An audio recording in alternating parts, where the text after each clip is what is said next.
The displacement of people during apartheid and inefficient development has created a sprawling Cape Town, with mostly low-income households living on the outskirts of the city, far away from jobs and other opportunities.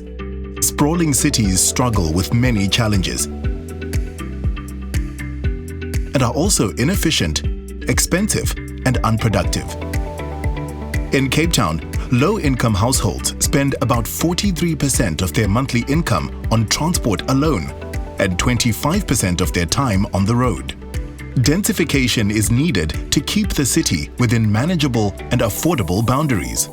The city's spatial planning policies aim to bring people closer to jobs and jobs closer to people through transit-oriented development and mixed land use development and densification. Transit-oriented development and densification promotes new housing and employment opportunities on well-located land close to public transport, job opportunities, and social amenities instead of on the outskirts of the city. Through densification, the city is growing inwards instead of outwards. Densification in planning refers to the number of dwellings and people in an area, usually a hectare. The higher the density, the more people in the area. Cape Town is constrained by mountains, the sea, and agricultural land. The available land for development is limited, and well-located land is scarce and expensive. The challenges we face: sprawling cities are inefficient, expensive, and unproductive, and urban sprawl exacerbates the costs of renewing existing infrastructure and the provision of bulk infrastructure. Sprawling cities rely on road-based transport with congestion, pollution, and high operating costs as a given. Loss of agricultural land that is needed for food production due to urban development. Higher infrastructure and transportation costs as a result of low density and development on the outskirts of the city.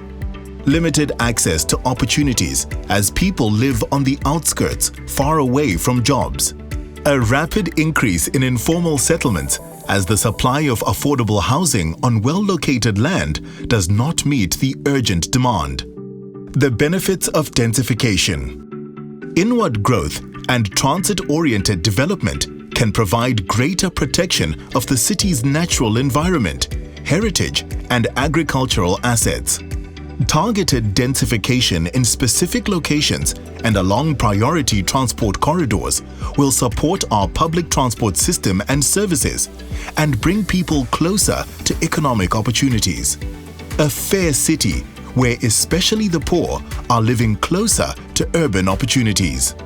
More access to housing opportunities that are developed on well-located land close to public transport, job opportunities, and social amenities. Contributes to urban places with sustainable, resilient, and livable communities where residents feel included and there's a sense of belonging and care. Improves safety through increased surveillance in areas. Densification can take place through the redevelopment of developed areas, development of vacant sites within the developed areas, and subdivision of existing plots or buildings to increase the number and typology of housing opportunities. To stimulate densification, the city currently permits, if you comply, 3 dwellings and generally 3 floors of development per earth zoned single residential.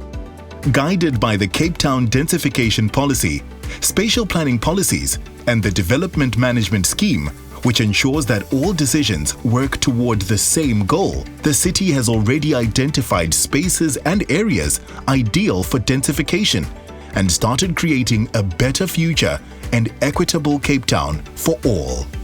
The City of Cape Town, making progress possible together.